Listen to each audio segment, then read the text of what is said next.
Сайн байцгаана уу багш нараа. Дундгой аймгийн Дэлгэр хангай сумын ерөнхий боловсролын сургуулийн Монгол хэл уран зохиолын багш Мөнх Жаргал байна. Та бүхэндээ элсэлтийн ерөнхий шалгалтанд монгол хэлний хичээлээр сурагчдаа хэрхэн бэлтгэдэг арга туршлага хуваалцъя. Дараах 4 чиглэлийн дагуу танилцуулахаар бэлтгэлээ. 1-р элсэлтийн ерөнхий шалгалтын агуулгын судалгаа, 2-р нийлэмжийн арга түүнийг хэрхэн хэрэглэж сурагчдаа бэлтгэдэг. За 3-р 14 хоног бүрийн сорилго, 4-р 14 хоног бүрийн аян гэсэн үйл ажиллагаануудыг зохион байгуулж ажилладаг байгаа. Элсэлтийн ерөнхий шалгалтад бэлтгэхийн тулд хамгийн ихэнд бол элсэлтийн ерөнхий шалгалтын агуулгын судалгаа хийж ажилладаг байгаа. 2013-аас 21 оны ээшийн даалгаврын агуулгад бол судалгаа хийж үзсэн. Ингээд 1-2 дугаар хэсгийн даалгаврын сонгох даалгавар, харгуулзуулах даалгавар, сонсох даалгаврын тоо, за мөн агуулгын хувьд ямар одоо агуулгын хүрээний даалгаврууд орж байна. Эдгээр агуулга нь хэдэн асуулттай орж иж байна. За мөн эзлэх хувь нь хэд байна вэ гэдгийг бол судалж үзсэн. За ингээд үүнийхээ хүрээнд ээшийн агуулгад орж ирдэг зарим одоо агуулгын даалгаврыг дараах аргаар гүйцэтгэж болох юм а гэж үүлийн нөхцөлийг нийлэмжийн аргаар цээжлэх гэсэн аргыг боловсруулад ээшийн даалгаврыг гүйцэтгэхэд бол хэрэглэж төрсөн байж байгаа. За энэ арга нь ямар арга вэ гэхлээр үүлийн нөхцөлийг бол нийлэмжийн аргаар чэйжлүүлдэг байгаа. За ингээд чэйжлснийх нь үндсэн дээр бол утга үүргийг нь тайлбарлах замаар одоо үгзийн даалгавар, за цаашлаад өгүүлбэр зүйн даалгаврыг гүйцэтгэхэд бол туршиж хэрэгэлсэн. За жишээлбэл холбох нөхцөл буюу тодтгон холбох нөхцөлийг санхаадагмаар эгч хуйц, нөхцөлдүүлэн холбох нөхцөлийг жанчаад балбалталмагц, ингаангууд ихлаар саарлагүй. Цагаар төгсөх нөхцөлийг навлаа жээчээ. Биеэр төгсөх нөхцөлийг яа сугаа арай, ихтэн уузай, гаач тугаасай. За мөн адил хэвийн дагаврыг уулгаалгаа, эгдэлдэлц, байдлын дагаврыг зансхий чагцгаа. За гэх мэтлэн мөн нэрийн нөхцөл, тооны нөхцлүүдийг нардас чуудууд гэх мэтээр нийлэмжийн аргаар бол нөхцлүүдээ хэлбэрийн хувьд ингэж чэйжлүүлээд, за үүнийхээ дараа нөхцлийнхээ утгыг нь ярилцах байдлаар бол үгзийн даалгавар нөхцөлийн утга үүргийг тодорхойлох дээр хэрэглэхээс гадна ээшийнхээ агуулгад орж ирдэг өгүүлбэр зүйн даалгавар дээрээс хуургаж хэрэгэлсэн. За жишээлбэл энгийн өгүүлбэр болон зэрэгцэн нийлмэл өгүүлбэрийг танихад нөхцөлдүүлэн холбох нөхцлүүд болох жанчаад сар эдгээр нөхцлүүдийг тогтооход тань чадна.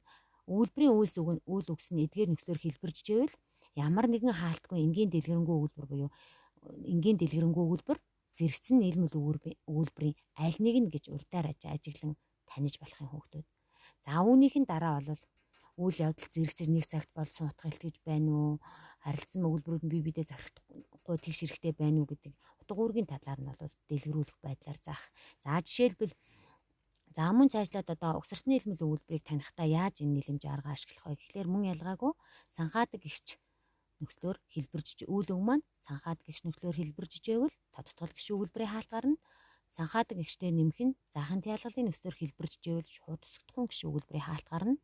За санхаадаг гэгчдэр нэмэх нь өг хөрших гарах үйлдэх хамтрахын тялгалаар хэлбэрж ивэл шууд бас тусагдахгүй гэгч өгүүлбэр.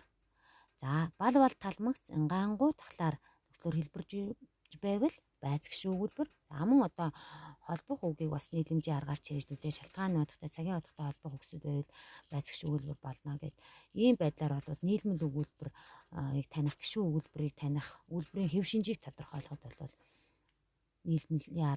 нийлэмжийн аргаар нөхцөл бүтээрээ цээжилсэнийг хэрэглэж туршсан.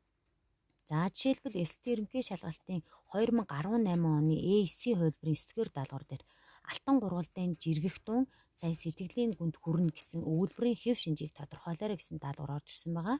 За хүүхдүүд маань мэдээж үйл үгээ олоод үйл үгийнхээ хэлбэржилтийг хараад за жиргэх хүрнэ гэсэн үйл үгээ тодорхойлоод, за жиргэх гэдэг үг маань санхаадаг эгч буюу хээ нөхцөлийг авч хэлбэрсэн байгаа учраас тодтгол гэгч өгүүлбэрийн хаалт гарнаа. За үүнийгээ шалгаад жиргэх гэдэг үг маань гол өгүүлбэрийнхээ дуун гэсэн үгэнд холбогдож тодтгох утгатай орсон учраас тодтгол гэгч өгүүлбэрийн хаалт гарч байна. Ийм учраас угсарсан нийлмэл өгүүлбэр юм а гэд. За ингээ хүүхдүүд маань нөхцлөө хэлбэрийн хувьд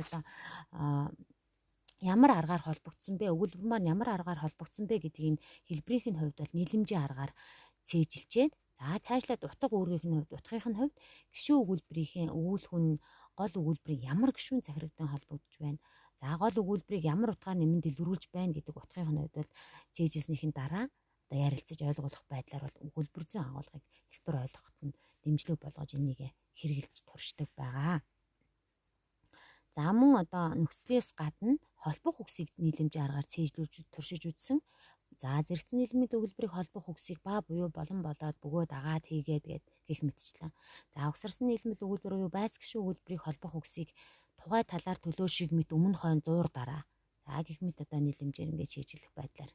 За зөвхөн одоо эсдийн ерөнхий шалгалтын сурагчдаа бэлтгэхдээ ашиглахаас гадна одоо хэрэглэж ашиглахаас гадна 6 дугаар ангийн сурагчид одоо үйл үгийн төгсөх нөхцөлийн утга уурыг хилцэн шинж нэгжийг заахад 7 дугаар ангид зэрэгцэн нийлмэл өгүүлбэр 8 дугаар ангид тоочин тайлбарласан эхийн зохион бичихтэй. За мөн угсарсан нийлмэл өгүүлбэр холимог нийлмэл өгүүлбэр зэрэг одоо залхамж холбоогийн агуулгуудыг заахтаа энэ арга одоо цээжилсэн нийлэмжийн арга дээр цээжилж утга үүрэг одоо нөхцлөө мэддэг болсон дээр нь дэмжлэг болгож одоо заадаг байгаа. За ингээд эсдийн ерөнхий шалгалтын агуулгын бүтээврийн утга, бүтээврийн найруулга, өгүүлбэрийн найруулга, гишүүн өгүүлбэрийг таних, өгүүлбэрийн бүтэц хэв шинжийг тодорхойлох. За мөн цаашлаад Монгол бичгээр бичсэнийг уншаад нөхцлөө таних гэх мэт одоо даалгаврууд дээр бол энэ нөхцөлийг нийлэмжийн аргаар чийжиглэж утга үүргийг мэдснээрээ хэрэглэж болдог байгаа. За жишээлх юм бол одоо дагалдах утгатай бүтээвэр аль нь вэ? За нөхцлөө нөө чийжилсэн хүүхдүүд дараа нь утгаа чийжлээд энэ даалгавраа гүйцэтгэдэг. За мөн одоо өгүүлбэрийн тодруулсан үгийн нөхцөл бүтээрийг ямар үгээр солин найруулвал одоо найруулга оновчтой болох вэ гэсэн даалгаврууд. За Монгол бичгээр бичсэн уншаад нөхцлөө таних даалгавар бол 2021 оны эсдийн ерөнхий шалгалтын даалгавар дээр бол орж ирсэн байсан. Жишээлбэл одоо унш гэсэн үгийг биеэр төгсгөл ямар нөхцлөөр авах вэ гэдэг ч юм уу тийм ээ.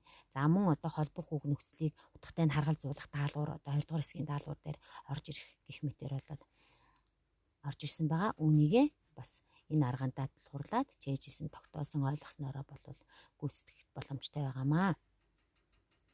За дараагийн нэг үйл ажиллагаа бол 14 хоног бүр сорилго авч дүгнэх түүнийгээ давтах гэж байгаа. За сорилгыг бол мэргэжлийн багш нар хамтарч боловсруулах. За сумаараа, аймгаараа, бүсээрээ гэх мэтлэн одоо Google Forms дээр цахим сорилго, цаасан сорилго гэх мэтийг одоо авч 14 хоног бүр цахим заасан гэсэн сорилгоодыг авч за үүнийхээ дүн үнэлгээг нэгтэж зөндөө анализ хийгээд одоо үүнийхээ дагуу одоо дараагийнхаа үйл ажиллагааг бол төлөвлөн сайжруулж ингэж ажилласан.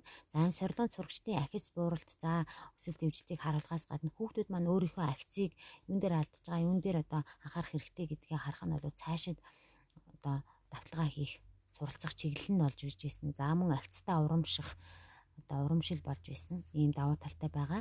За тэгээд мөн одоо энэ сорилын үр дүнд анализ дүгнэлт хийгээд дараагийн сорил авахд бол нэмэлт даалгавар, дасгал даалгаврын үүдэг бас тогтмол өгч ингэж ажиллаж исэн. Үүнийгээ бол тодорхой цаг хугацаанд бол шалгаж үүнийхээ дараа дараагийн сорилыг авах гэдэг юм ийм залгамж холбоотойгоор бас ажиллаж байсан. За дөрөвдүгээр ажиллал бол 14 хоног бүрийн нэг хичээлийн аян гэсэн үйл ажиллагааг бол зохион байгуулсан. За энэ бол эсдийн ерөнхий шалгалтын агуулгын судалгаанаас харахад бол сүүлийн оны даалгавруудад бол уран зохиолын агуулгын даалгаврууд бол одоо төлхөө нэмэгдсэн. Мөн монголчгийн даалгавар бол нэмэгдсэн байгаа нь ажиглагдж байгаа. Ингээд уран зохиолын агуулгыг бол төрөл зүйлээр нь судлуулад мэдлэг чадварыг нь баттгах алтан хонх зохион байгуулж ажилладаг. За зөвхөн одоо тестээр шалгахаас гадна хувилбарууд өгөө тэндээс сонгуулахаас гадна алтан хонх буюу аахагаар юм уу асуулт байдлаар өгөөд хариултыг өөрсдөө бичих байдлаар ингэж ийм үйл ажиллагааг зохион байгуулах нь илүү бүтээлч бас хүүхдүүдэд өөрсдөд нь одоо уншиж ойлгоход нь тогтооход нь баттгаж өгөх юм уу гэсэн үднээс алтан хонхаас аахаг зохион байгуулдаг гэсэн. За мөн одоо уран зохиолын агуулгад орж ирдэг заавал чийжлэх ёстой, мэддэг байх ёстой шүлгүүдийг чийжлүүлэх, зохиолуудыг уншуулах, тэмдэглэл хөтлүүлэх, сонсгох, яриулах гэх мэтлэр бол энэ аастыг бол зохион байгуулдаг байсан. За мөн одоо сүүлийн оны ийшийн агуулгад бол Монгол бичгийн даалгавар бол даалгаврын эзлэх хувь тоо бол нэмэгдсэн байж байгаа. За үүнтэй холбоотой дүр салган бичдэг үгс, уламжлалт бичлэгтэй үгс, за гадаад үг, за Монгол бичгийн холбогдлолтой дүрмүүдээр бол алтан хонх аахаг өдрийг зохион байгуулсан байж байгаа. За мөн одоо зохион байгуулад дүрмүүдийг нь тайлбарлуулах, хэлүүлэх, бусад нь одоо тайлбарлуулж хэлүүлснээр би биенээсээ ойлгомжтой байдлаар дүрмээ баттгаж авах гэх мэтээр бол ингэж ажилласан байгаа.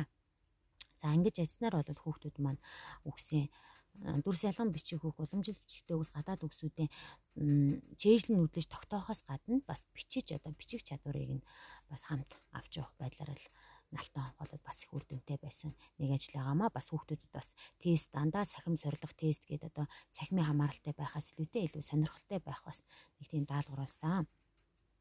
За гэх мэтлэн одоо ийм 4 чиглэлийг одоо гол болгож болол элсдийн ерөнхий шалгалтаанда амжилттай бэлтгэж одоо хүүхдүүдэд амжилттай бэлтгэж 652 оноогоор бол аймагта тэргүүлсэн байгаа. За энэхүү одоо арга туршлагаас минь авах гэхийн ухаанаар хандаж одоо өөрийн арга туршлагатай нэмэн одоо хүүхдүүдтэйгээ ажиллахад нь дэмжлэг болох байхаа гэж найдаж байна.